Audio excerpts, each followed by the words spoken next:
Alright guys, Honda Odyssey 2005, 6, 7, 8. How to reset the oil light. You see this person went on a negative 74 miles on the oil change, and then he has a wrench sign right there. Ignore the check engine. Alright, to reset this light and that check engine light, not the check engine light, the wrench, this is what we're gonna do is we're gonna use this button. Alright, so first what we're gonna do is we're gonna turn the key to accessory. Can you put your hand here? And I'm gonna hold this button down. All right, what I'm gonna do is I'm gonna hold this button down just like that, turn the key, and then I'm gonna wait till the B change oil flashes with the negative 74.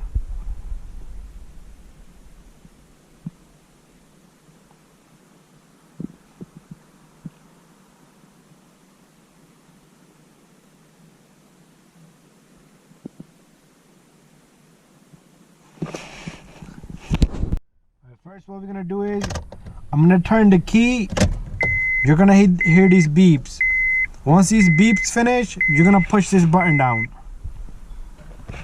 All right, so the beeps finish, and then I push the button down, and then I'm gonna wait till the B change oil flashes with the negative 74.